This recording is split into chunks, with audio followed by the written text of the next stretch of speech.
Ladies and gentlemen, good day and welcome to the Q2 and H1FY25 conference call to discuss operational and financial performance for SJS Enterprises Limited. As a reminder, all participant lines will be in the listen-only mode and there will be an opportunity for you to ask questions after the presentation concludes.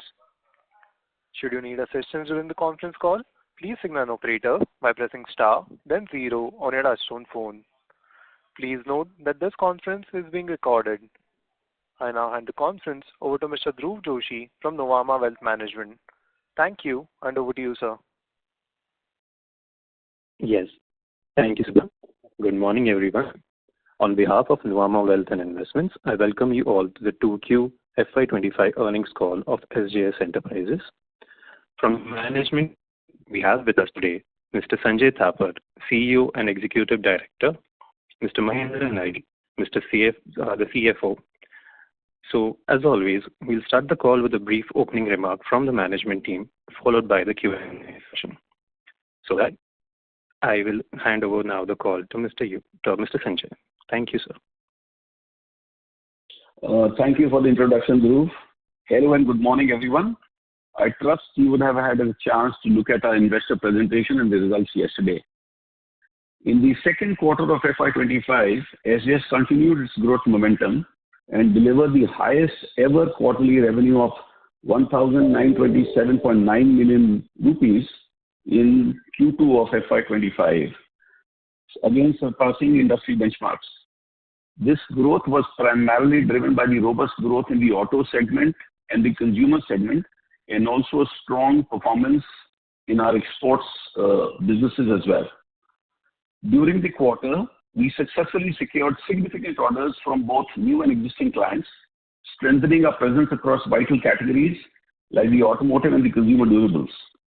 Our strategic capital investments in capacity expansion and new product development further reinforce our position to seize emerging market opportunities to drive future expansion. Now I come to some key updates. Talking of the quarter gone by, Q2FY25 was marked by yet another quarter of better than industry performance by SJS, with a consolidated revenue growth of 18.1% YOY to 1,927.9 million rupees, compared to 10% YOY growth in the automotive, that is two-wheeler plus four-wheeler, industry production volumes. This growth is primarily attributable to the strong performance in our passenger vehicle, consumer and export businesses. During the quarter, automotive business has grown well for us both domestically and in the export markets, with 15.4% and 54.7% year-on-year growth, respectively, outperforming the underlying industry.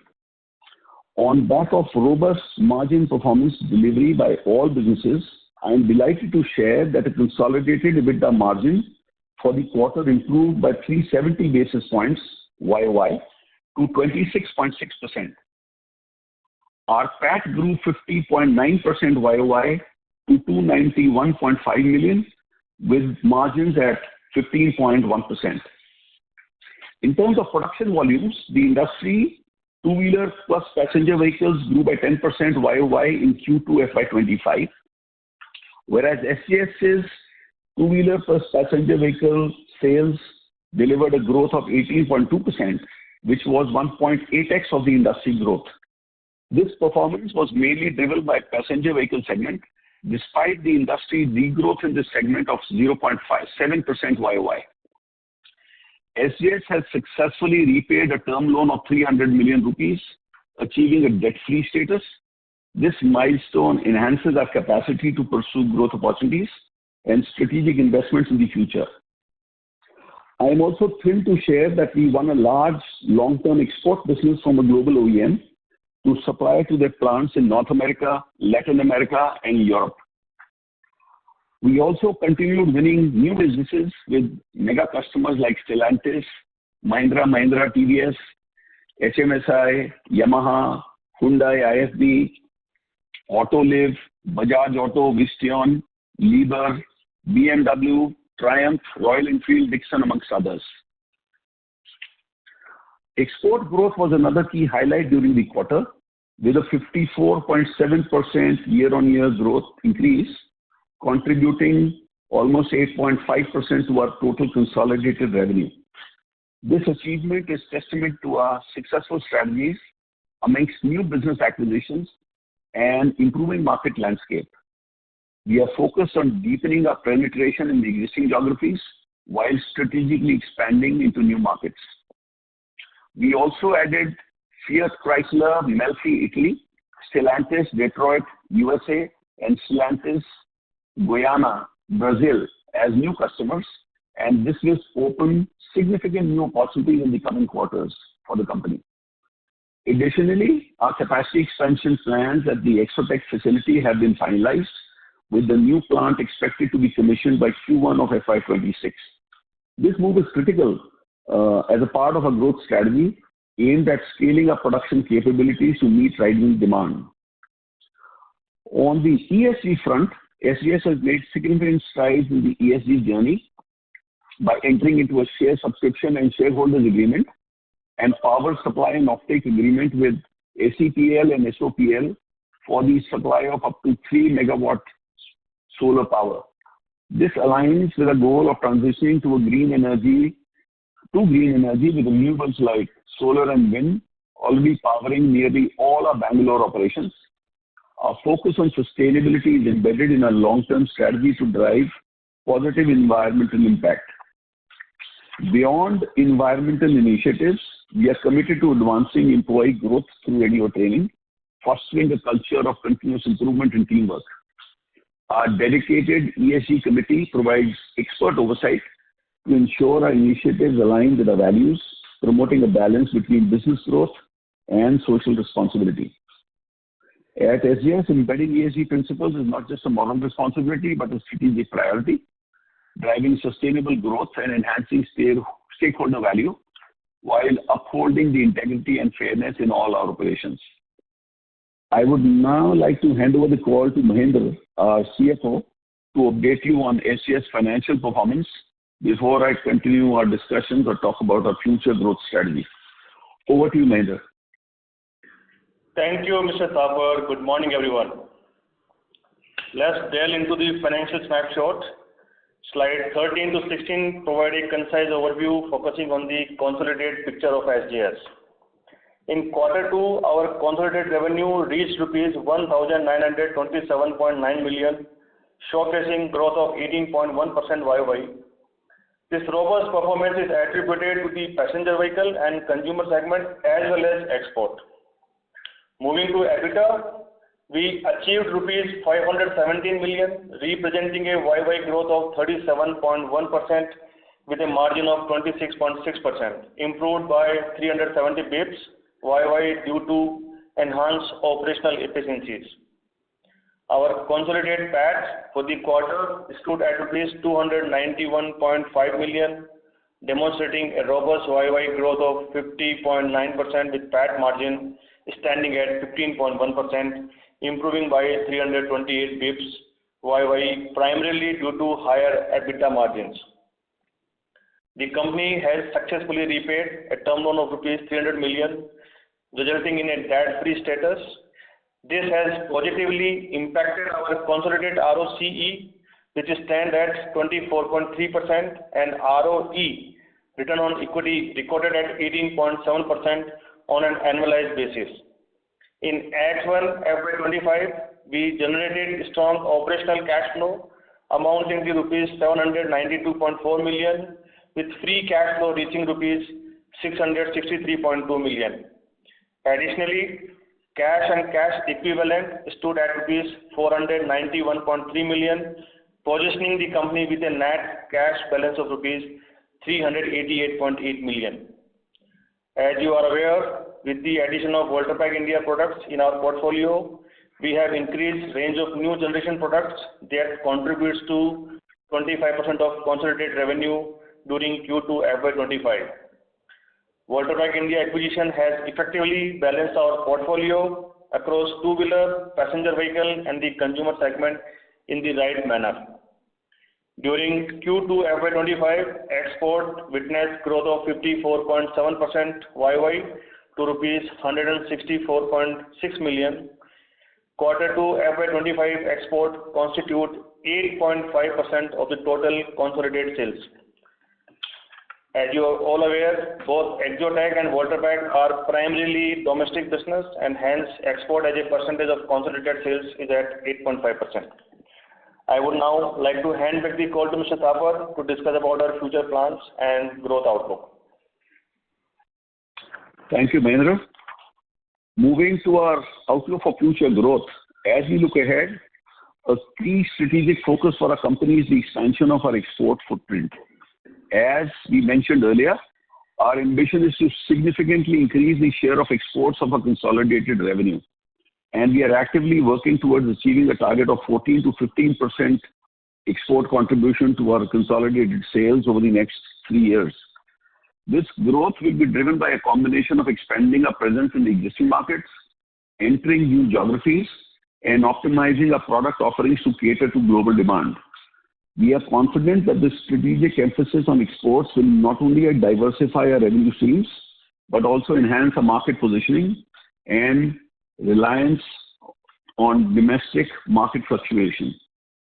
Over the past few years, we've significantly enhanced our value proposition for passenger vehicles, with content per vehicle growing by more than 3x. By positioning ourselves as a one-stop solution provider, our focus remains on developing innovative products that meet future customer demands, thus expanding our addressable market and securing long-term growth opportunities. Our commitment to executing both organic and inorganic growth strategies, including optimizing operational efficiencies and expanding market presence, will drive profitability and sustained growth for the company. We are poised to continue delivery of exceptional value to our stakeholders by capitalizing on cross-selling opportunities and maintaining a strong focus on premiumization. With that said, I come to an end of my quarterly updates.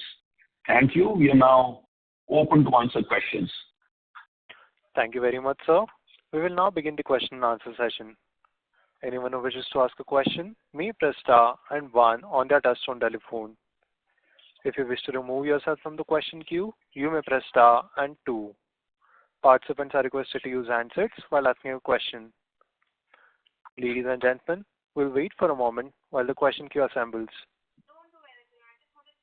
Our first question is from the line of Amit Hiranandani from SMIFS. Please go ahead. Yeah, congratulations team for the good set of numbers and festive greetings to everyone here. Sir, my first question is on the Voltapack India. So in H1, WPI's broad revenue is approximately 85 to 90 crores. So as we know that this is a pause year for passenger vehicles industry, so do you think we can sustain this run rate in H2 as well? Also, if you can help us understand what will be the growth drivers for WPI in the coming 3 fiscal years, please. Okay, so thank you for your greetings and Diwali greetings in advance to all of the attendees and your families. So Voltapack, as I've said and maintained, is a very important strategic acquisition that we did, and we are very happy because we are today able to address businesses on RFQs from customers for a variety of new technology products, which are a combination in some cases of IML, including chrome plating, painting in some cases, and also assembly. So we are extremely bullish. The specifics on Voltapack, so I'll start with the outlook for the next 3 years. We are addressing very large global RFQs which have IML content in them. The domestic market, we continue to be a dominating position. We won new businesses. There are some new businesses, exciting businesses that are starting with the likes of Mahindra and Maruti Suzuki. So the growth outlook continues to be very promising. And I think the next, so for the specific quarter, as you are aware, Tata Motors is a large customer for Voltapack India. Tata Motors volumes, especially for the Safari and Harrier, where very large high content material from Voltapack is supplied, were a little soft in Q2, but this demand is coming back, and there are some new models also that are now picking up at Tata, and we expect this growth to be strong. So we remain positive on water pack, both for the current year as well as the next 3 years. Great, sir. So, sir, on quarter-on-quarter basis, there was, 5% drop we have witnessed in the subsidiaries revenue. I mean, the Exotec plus WPI. So this we believe it's majorly due to the WPI only. As you know, where it's top passenger vehicle clients like you may name Tata Motors have seen decline for the same period. And this is also impacted the EBITDA margin, which came down to 19% in quarter 2 versus 21.6% in quarter 1. So here, basically, if you can help us understand whether this level of margins for the subsidiaries are sustainable or there is some scope to improve it further. No, definitely there is a big scope for improvement. As I mentioned in our earlier calls, whenever you introduce a new product, there are a lot of trials that go on. So in the short run, margins could get impacted. But specifically for water pack, as you say, it was clearly a function of lower sales to a key customer because the demand of the customer was lower. I think with the inventory corrections that have happened in of the recent few weeks, we see demand coming back. So I would imagine that this would come back. So we are still at a 25 to 30% outlook for water pack moving forward. And as I said earlier, we are in a very dominant position because there are not very many companies which have this capability. So we are quite confident and optimistic that in the long run, we will be able to come back to those margin numbers that we've looked at when we acquired water pack. So, sir, what was the margin number in Q2 for WPI only? As we said earlier, we don't guide on specific margins. I would like you to think of us as a consolidated company. Historically, we've been talking of SJS and Exotec and water pack separately, but there are a lot of cross-fertilization that happens across companies because some part of the printing is done in one company, molding and injection molding could be done in another location. So it's a little complex to understand on a discrete basis. But largely, I maintain what I said. It was just one-off that the demand from a particular customer was lower, resulting in lower sales. So specifically, if you want, Mahinder, if you'd like to add something to this, please. We are not guiding about the margins separately. Please see us from a console SJS, and this quarter SJS we have delivered EBITDA margin of 26.6%. The group, that's what Mahinder is talking about. Consolidated of everything put together. So I think that's a very strong performance. No, fair enough, sir. Fair enough. So my second question is on the export side. So we have seen a very good jump on a YOY basis, despite poor macroeconomic situation in the US and Europe side. So just wanted to understand what has led to this growth and which clients have contributed, and for your second half guidance, please. Yeah, so exports, as I mentioned earlier, so ours, we have all the capabilities and we are unique globally in terms of what all we have. We have a very long tenured OEM relationship with global OEMs. They recognize us for our design to delivery capability, and we are very thrilled. As I mentioned earlier, we were chasing some very large global products and businesses. We have, for the first time, I'm very happy to announce that SJS has the complete ownership of a new global platform for the entire range of badges for a particular model. So we will be supplying, or we are the capability in the eyes of the customer. We will have ownership for a new global program, which will be launched across North America, Europe, and South America. Extremely large quantity, and I think that will set the tone for other OEMs or other global OEMs to trust SJS with the branding of their entire range of vehicles across the globe. So this will be one of victory.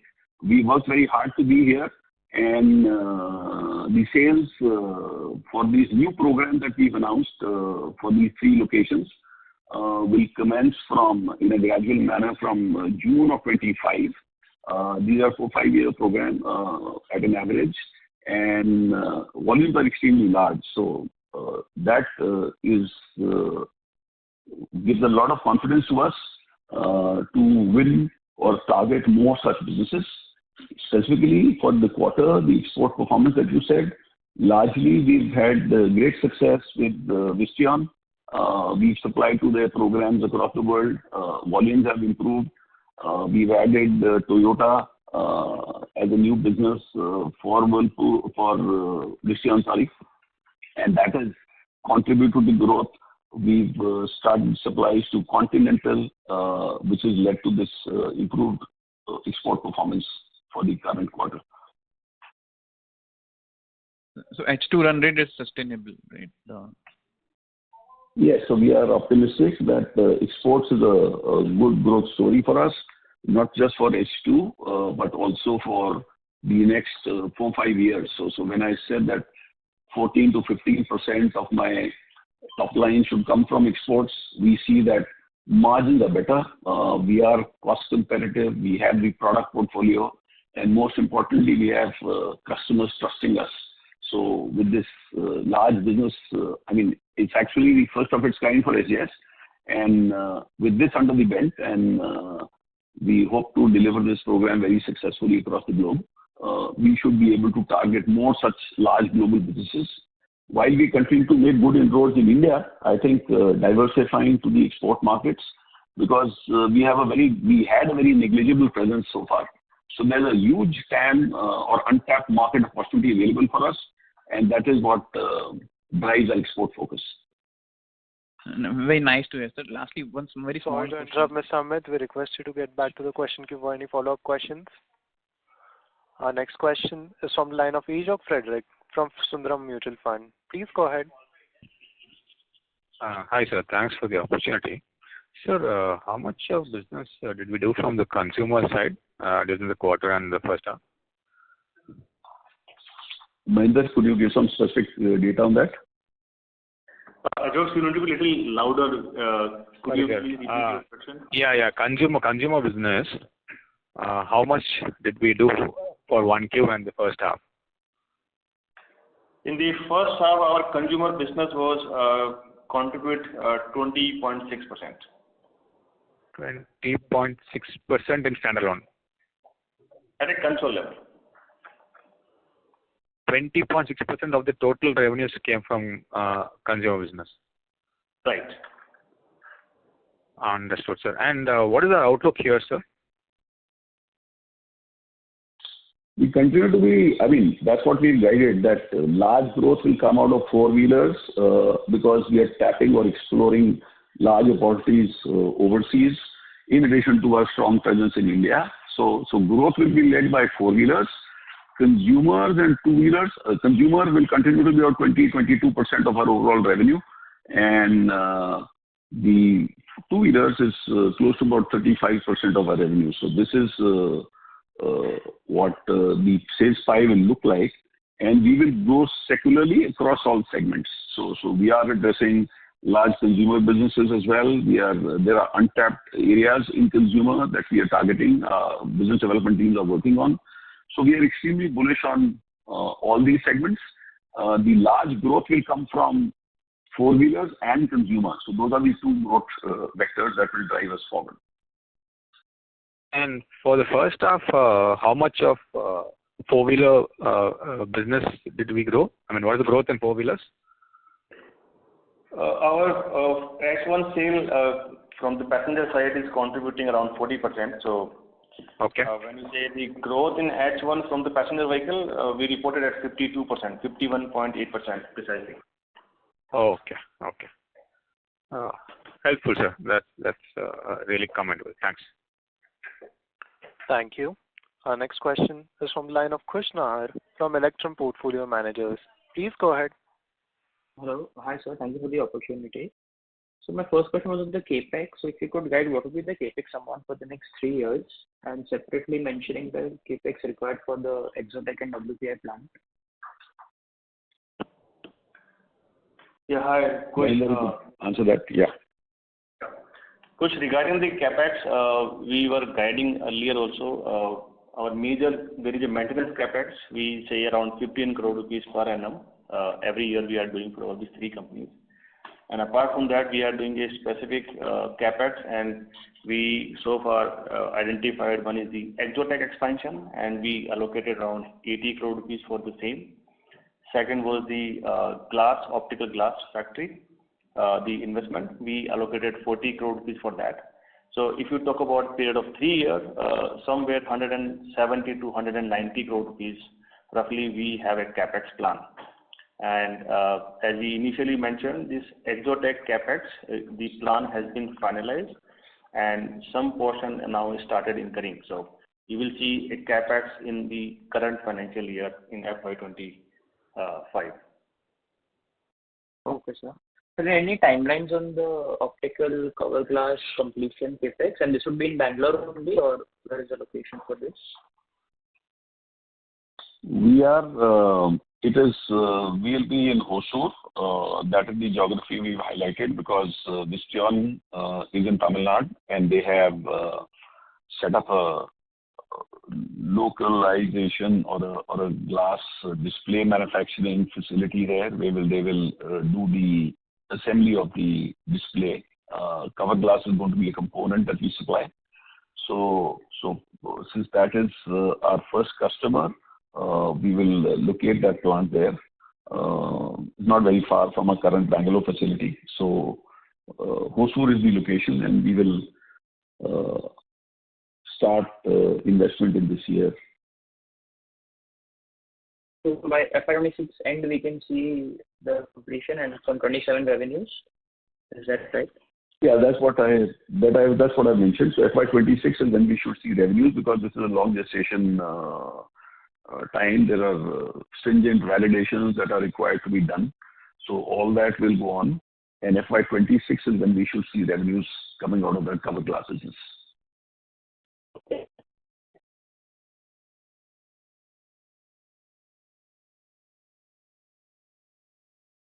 Thank you. Our next question is from the line of Ashwin Patil from LKP Securities. Please go ahead. Hello. Good morning, sir, and thank you for taking my question, and congratulations on a fantastic set of numbers. My first question would be on the margins, sir. In the first half, we have reported margins in the excess of 26%, but we have always been, in maintaining our margins guidance of about 25% plus. So, are we saying something that second half we may see margins to fall a bit? Just wanted to have your margin outlook for FY25 and going forward, and also the RM basket. How is it looking to you, and some guidance on that, please. No, so margins, we've already said that we are quite at the top of the pack in terms of margins of the company. We focus on high margin, high technology products, and we've been able to sustain this and deliver that performance year after year for past many years now. So I am, as I said earlier in my earlier calls, we are not worried about margins because margins are a function of what new products that you launch. When you launch multiple new products, there are instances where you have to do a lot of validation, a lot of trials are done where these parts are not built to the customer. So in the short run, margin could have a blip for a quarter, 2 quarters, but as we have demonstrated very, very rigorously in the past, we always find a way to come back because we have extremely strong connect with our supply chain, our suppliers, and very, very strong focus on operational efficiencies. So in this quarter, we've reported a 370 basis point increase in margins. So focus on operational efficiency is always key and paramount in our company. So we continue to drive growth, but at the same time, we want to increase our trajectory for sales growth. So I think our building blocks are in position now. We have all the technologies that we need as a company. We have a very strong management team which can control operations in a very focused manner to drive that efficiency that we want. And we are looking at new product introduction, entering new markets that will move it to the next orbit. So as my focus as a company is margins will follow. So that's why generic margins that I've always maintained are that we will be at 25% margin. Broadly, it could be 26, it could be 24.5, but we don't deviate from that. So that is the benchmark that when we look at any new business, the first question to be asked is that how profitable is this? So we are extremely focused on profitability, and we'll continue to be focused on profitability. And we are now driving the growth engine. And the reason why I mentioned the export markets for the last 2 earnings calls, really that there's a very large untapped opportunity where I am competing against people in high-cost countries, and we have demonstrated the capability. So once my export business increases, my margin hopefully should increase, but I still maintain guidance at 25%. Okay, sir. So my next question would be about the industry. What would be the aesthetics industry size at this point in time, the market size, and what would be our market share and our competitive position within that industry? So I split this question into two. So let's say what is the size of the market in India? So CRISIL, at the time we IPO'd, we had put out data. But this market is evolving because more and more premium products which were not thought of when CRISIL published that original report that the industry will go at 20% CAGR. So we should be at about a 5,000 crore size of the market in India. And globally, of course, it is upwards of $3.5 billion. So always what is very interesting for me is that while we continue to be a very strong player in the Indian market, winning businesses, we have extremely strong relationship with our customers. A slice of the export business is what we focus is. So a $3.5 billion business versus the Indian market. So Indian market, of course, we are continue to be strong. We continue winning new business and new programs. So our order intake is extremely strong. But the export is the game changer, if you see. So we see ourselves as a challenger in the global market. So there are a lot of new programs. This new program that I said that we won with Stellantis is in wake of competition from all the traditional players that they depended on. We did a lot of technology shows. We demonstrated our capability. There was a lot of sampling, etc., that was done, concept selling, and that has resulted in this business. So I see us knocking very hard on those global market opportunities of the $3.5 billion market that SJS is quite geared to focus on. And so I see a strong runway, a lot of levers to growth and continued growth for the company, having built the capability that we have over the last 4-5 years. Okay, sir. So in the domestic markets, our market share position. We request you to join the question queue for any follow-up questions. Ladies and gentlemen, in order to ensure that the management is able to address questions from all participants, please limit your questions to 2 per participant.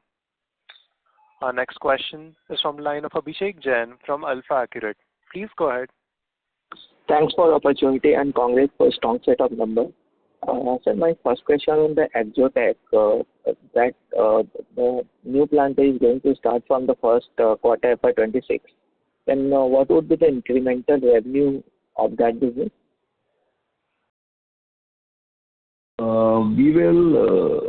We hope to double the revenue in the next 3 years in Exotech. That is the idea. There are large pockets of opportunity that we've not addressed. As we said, we inherited a legacy plant. We have worked very hard to improve efficiency and improve margins quite significantly at that plant. We now see that there are a lot of opportunities, not only for chrome plating, but also for painting. And that is this plant that's going to do. So our order intake is extremely strong. A lot of new prestigious models we won. And we see a good growth trajectory. So broadly, doubling growth in the next 3 years at Exotech is the target for this new plant. What is the asset turnover of that business? Maninder, could you take that, please? Your question is about actual turnover of the Exotech. That was your question, right? Yes, sir. So you are putting around 80 crores in the new plant.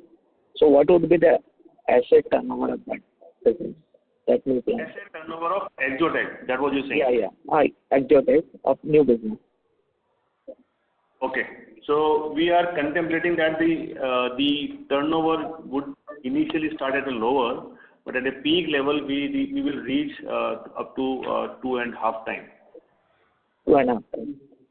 Sir, in standalone business, how is your mix in PVs, CVs, two-wheelers, and consumer sector? In the standalone SJS business? Yeah, in standalone business. How is the mix?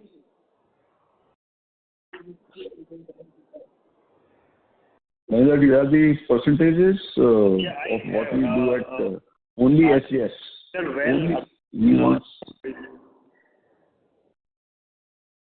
Abhishek, could you repeat your question? And maybe you are a little away from, you can be away from your phone. Your voice is coming very heavily to us. So are you able to hear me now? Yeah, now it's better. Sir, in standalone business, how is the mix in passenger vehicle, CV, two-wheelers, and consumer? So standalone business, our two-wheeler constitute in the range of 55 to 60%, passenger vehicle around 20 to 25%, consumer segment contributes somewhere 15 to 18%. Yeah, that is the largely in SJS standalone. And the export, which contributes around 7.5%, that only into the standalone business? Yeah, export, we had 16.5 crore, and that is largely from the SJS standalone. So in this quarter, we have seen a very strong growth in around 21% on the top line. So what is the reason of that particular growth? Is it because of the new business in the passenger vehicle side? So we've got new business wins from customers like Bajaj, customers like TVS, Royal Enfield.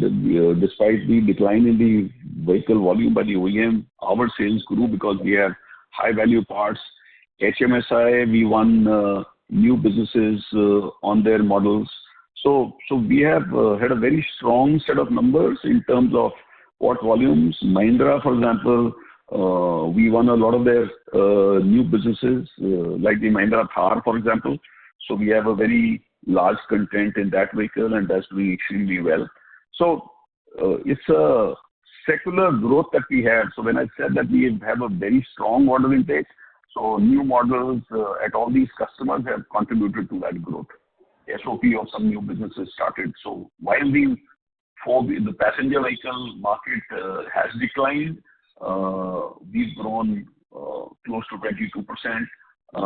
The two-wheeler business also, we have had good growth. So I would say that our sales guys have done a good job. So despite the challenges in the... Mr. Abhishek, we request you to join the question queue for any follow-up questions. Our next question is from the line of Hitesh Goel from Riddhish Advisors. Please go ahead. Thank you, sir. Sir, can you give us the number for Exotech and WPI revenue for second quarter FY25? Hitesh, we had disclosed this into our presentation. You can actually refer there. No, 2QFY24, sir, not 25. FY24. Yeah, 25 I have. I just wanted 24 number. 24, we had Exotech is in the range of 38 crore rupees, and Volterpack was 39 crore rupees. 388 to be precise, right? Yeah. Yeah. Okay. And the Exotech margins on a Q-on-Q basis would be stable directionally? Because revenue is similar. Yeah. As we said, we acquired this business at a 12% EBITDA margin. We grew up to 18%. So my steady state guidance for margins as Exotech is 15-16%. That is our overall guidance. So yeah, we are better, but then we are investing into new plant that could impact that a little bit. But directionally, we will be at that 16-17% till I, of course, get export business into this company, where we hope that margins will be better or higher than what is there in the Indian market. Good, sir. So my last question is on Volta-Pack. So if we look at one quarter, second quarter revenue of Volta-Pack, it doesn't seem to be much of a difference, right? I mean, 46 crores versus 44 crores types, right? Still, I think margins have got impacted a lot. Is it because of the new models that you've got into and there is some tooling impact or modernization impact? If you can, tell us something about that, or because pricing. Yeah. No, pricing remains strong, so all that is good. Yes, there are some new models, ramp-up phase, which causes a lot of trials, etc., to be done, which are not billed to the customer. So that's what I said. A quarter to 2 quarter, we are not so worried because that is inevitable when you launch a new model. That's a part of the business. Largely, it was impacted by sales. So we had a shortfall at a customer where we see now sales coming back. So it's a function of lower sales for this quarter. Okay, great, sir. Thank you. Thank you. In order to ensure that the management is able to address questions from all participants, please limit your questions to 2 per participant.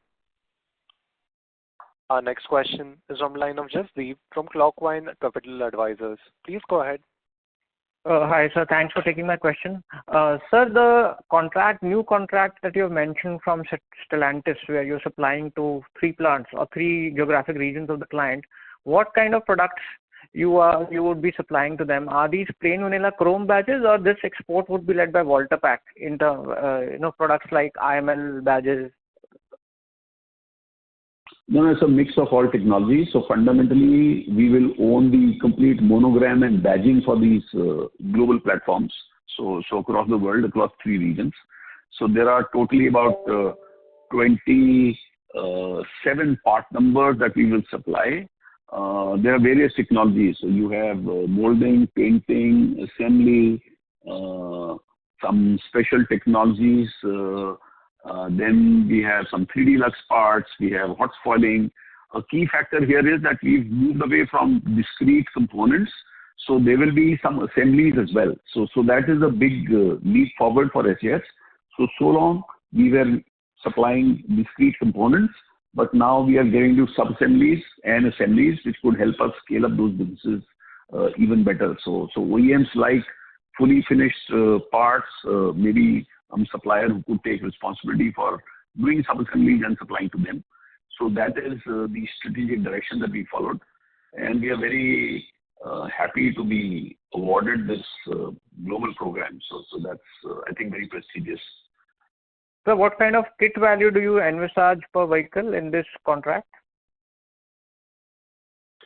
So it's about a 300 crore business overall to be supplied over the next 4-5 years. So broadly, that is it. There are multiple badges that go. There's a badge in the front and the rear, on the side. There's some branding that happens. So we've given some proposals which the customer found very exciting. So the entire program ownership for badging is given to us. Got it. You said the value of the program is 300 crores over 5 years. Yeah, 4-5 years, because there are multiple models and variants. So yes, largely yes. Got it, sir. Thank you. That's all from my side. Thank you.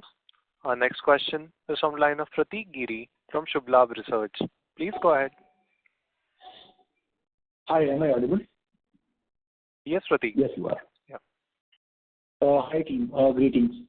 Mr. Thakur, I just wanted to get your sense on WPI. This is a segment for us which has given us very differentiated products, high margin products. But the capital echo. So your voice is not. Excuse me. There's an echo from your side. I can't hear you so well. So you'll have to speak a little slowly. Okay, Mr. Thakur, is it good now? Yes, better. Yeah. So I just wanted to understand capital allocation in WPI segment. This is a segment for us which is very high margin with differentiated products. But we are not seeing any incremental capital allocation in this business. And I am assuming that the capacity which we have there in Pune is already at higher capacity utilization. So if you can throw some light here, are we planning to do some capex here, or put some more money into the plant, etc.? No, so certainly we are expanding at Waterpack as well. So as we've mentioned earlier, capacity or close to capacity is the plant in Pune, which is Extrotech. Waterpack capacity utilization is still about 70-75%. So we have capacity. We invested in this business or did capex in the first year when we acquired this business. And as we've said that we have acquired a 7.5-acre land parcel very close to both the Extrotech and Waterpack facilities. So there is expansion, enough room to grow. So we are adequately invested in Waterpack. Mahinder, would you like to add to this question on capital allocation for Waterpack? Yeah. So, Pratik, when we acquired this company, they went into a major capex, and there was a change in the technologies happened when we took over this company. So that time the company has invested heavily, and in the last year also we made a good amount of capex in this company, and we are growing in this company. Like Mr. Thapar said, we have 75% kind of a capacity utilization at this moment, and 25 is still available, and we are doing our capex on an ongoing basis. So I think we are fairly well allocated there, and like Mr. Thapar said, we have Exotech where we have the lands available for any future expansion. So that's where we are covered fully. So just to add to that question, so IML printing or the Waterpack business is in two parts. One is the printing business, the other is the injection molding and a forming business. So those are the complex parts of this whole business.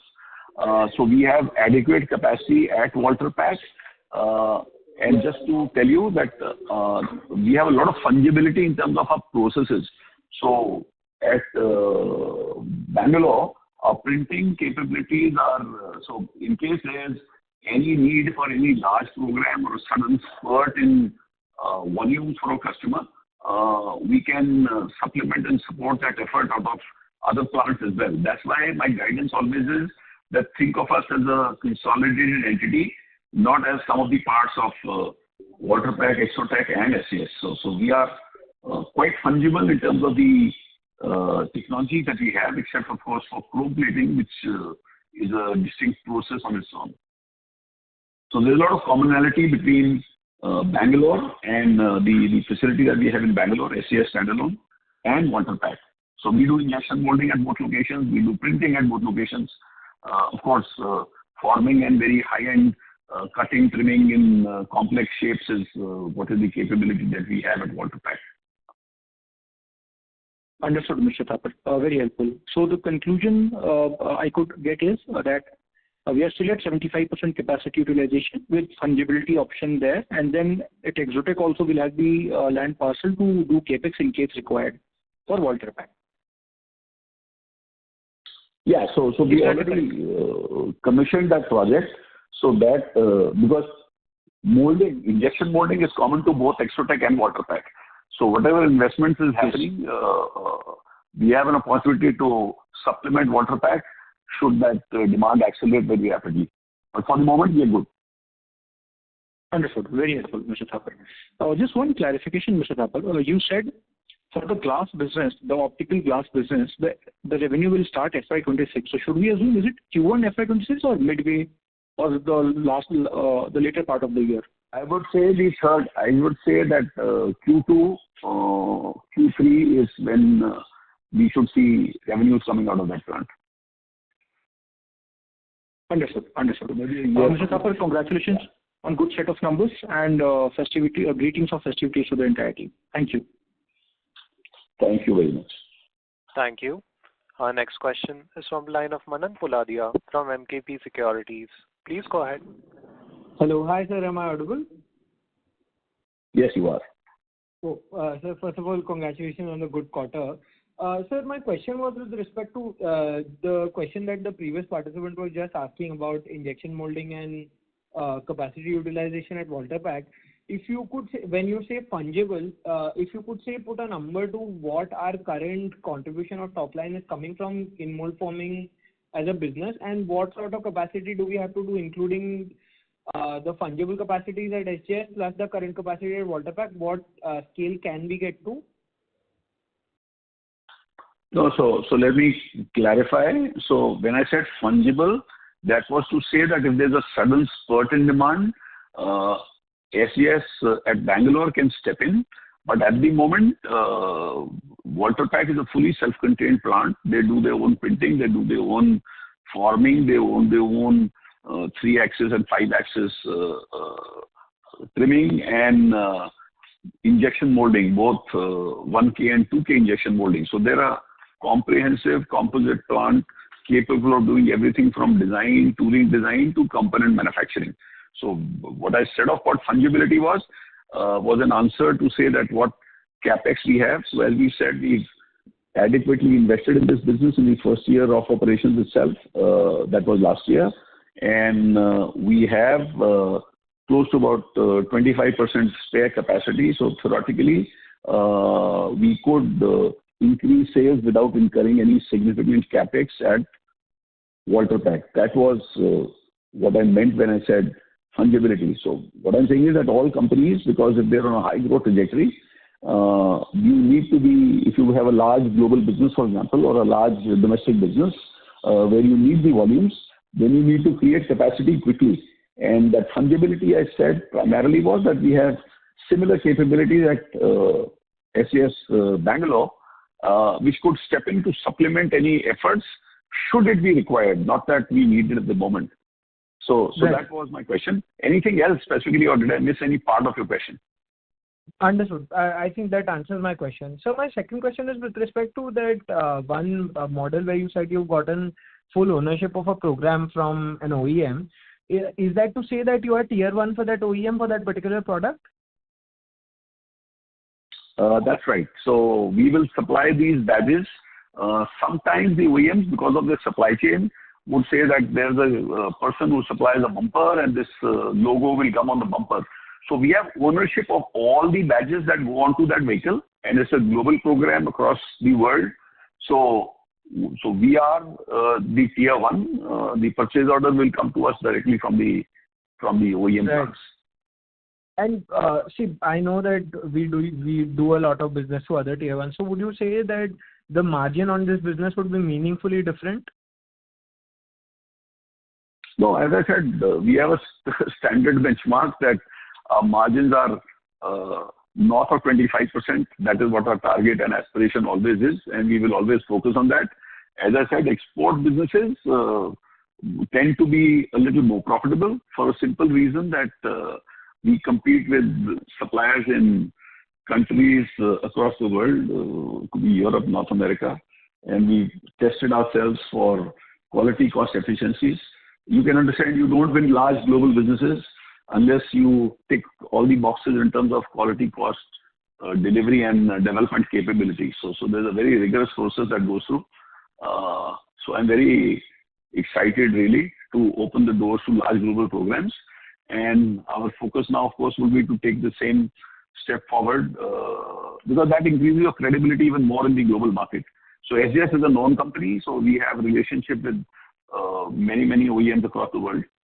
But then when you do these large global programs, other people sit up and take notice. So that's, I think we are absolutely on track of what we intend to do. Right, sir. Just one short follow-up on that. So you said kit value has 3x. Could you, I remember that your entire plan was to increase the kit value with the optical glass and stuff like that within the new programs that were starting at Mahindra, Tata, etc. If you could just quantify as to what was the kit value PV last year and what is the average kit value this year? So as I said, 3 years ago, our kit value for a 4-wheeler specifically, 2-wheelers largely remains as it is with some new addition for cover glass for displays for 2-wheelers when you have these electric vehicles coming in. But 4-wheelers largely was 80 rupees per vehicle, roughly, which today after Exotech, Voltas, and what new product we have from SJS is currently about 5,000 rupees at an average per vehicle. And moving forward with cover glass coming in, it could be in the region of 8,000 to 10,000 per vehicle. That's what we've said. That answers all my questions. Thank you. Thank you so much. Thank you. Thank you. Our next question is from the line of Jatin Chawla from RTL Investments. Please go ahead. Yeah, hi. Good afternoon and happy Dhanteras. Quick question on your export side.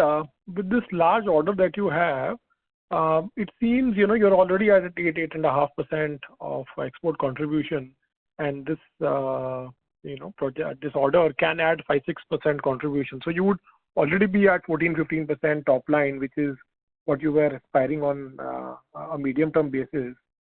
And having won this order now, I'm assuming you would be targeting more orders like this. So over the medium term, what sort of export share as a percentage of top line aspiration should we think of over the next 3 to 5 years? So two things. One is our revenue trajectory will grow, right? So it will be on a higher revenue number. When I say 14-15% of a much higher number than you see today. That's one. The second is that most of these programs, I mean, I am extremely confident that we will, or optimistic rather, that we will win a lot of these global businesses. That is what our focus is going to be in the coming quarters. What we want to do is that while we win these businesses, there are some ramp-ups of these programs. So it's not that they start from day one. So when I guide to that 14-15% sort of number after 3 years, so these programs will come to maturity in maybe a year, 2 years. So it takes time. So every time that I win a business, it's not a replacement. I mean, if I win a replacement business, I hit the ground running and I can add to my export numbers.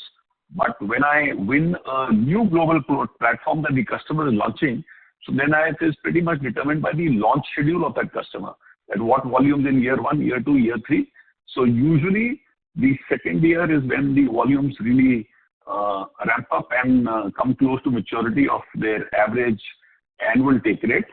So I think largely we'll still stick to that 14 to 15% of my sales, of the increased sales over the next 3 years. If that is exports, I'll be happy. But then I'll be happier if I do more. So it's not that we are stopping at 14 to 15%. Because there's a very large unaddressed market which is very exciting to me. Sure. And typically, what sort of time period before you can kind of get these orders? What sort of engagement needs to happen? Like, is it a? So we do a lot of tech shows. So typically, we are known. So as an Indian brand, I think more and more OEMs. So we are today, as I said, maybe the unique in the world, so to speak, in terms of one company having so many capabilities under one roof. So that we are highlighting during all the tech shows and presentations that we have with the customers. They know us. They know our track record in terms of export capability to 22 countries across the world. So I think we tick all those boxes. Winning businesses is largely a function of when the program is launched. So typically a customer starts work a year or maybe 9 months before they start a new program. So global standard is close to about a year before they launch a program.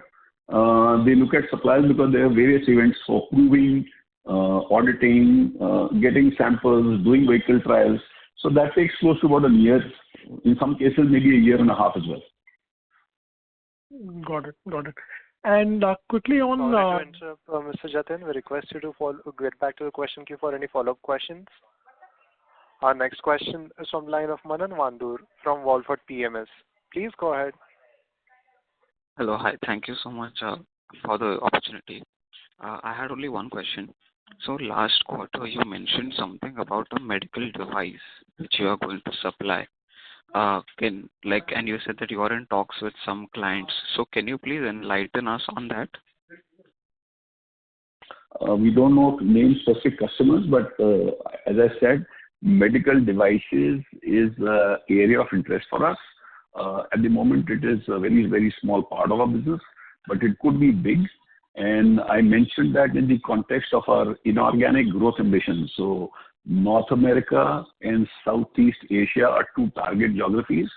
And the reason I mentioned medical devices specifically was that a lot of that manufacturing happens in Southeast Asia.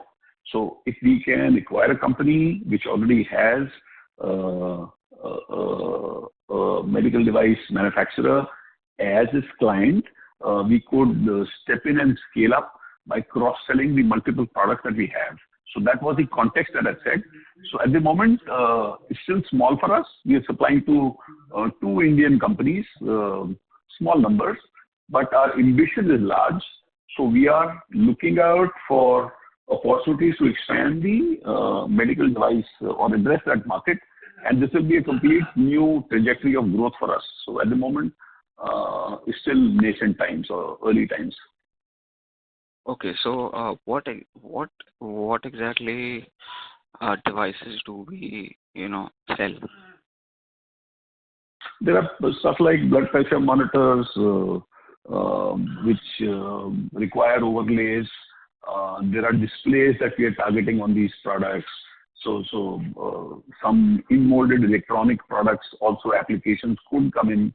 So these are the potential products that would go into these devices, which are in our scope.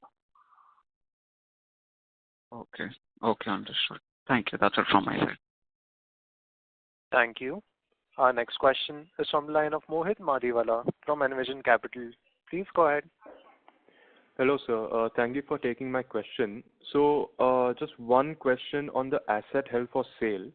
So what exactly was this land and building pertaining to, and when do we expect these cash flows to come in? Mahendra, you'd like to take that? Yeah, Mohit, we have a vacant plant in SJS, Bangalore. We currently operate in a facility which we have shifted in 2018-19. So our old plant is now vacant, and the board has decided to monetize this asset. This will be a kind of a strategic move for us, and that will help to strengthen our financial conditions, and that will help to our organic as well as inorganic initiatives. And at the same time, that will also help to improve our asset turnover ratios. Right, sir. Understood. That makes sense. And do we expect these cash flows to come in FY25 itself, in the second half? So this process has been initiated. Generally, this process takes some time. We can't confirm to this year, but maybe within, let's say, a period of 12 months, we will have. We expect the cash inflow. Okay, understood. That's all from my side. Thank you. Thank you. Ladies and gentlemen, that was the last question for the day. I would now like to hand the conference over to the management for closing comments. I would like to thank everyone for joining the call. I hope we have been able to respond to all your questions adequately. For any further information, we request you to please do get in touch with our investor relations team. Wish you all happy Deepavali. Stay safe, stay healthy, and thank you once again for joining with us. On behalf of Nuvama Wealth Management, that concludes this conference. Thank you for joining us, and you may now disconnect your lines.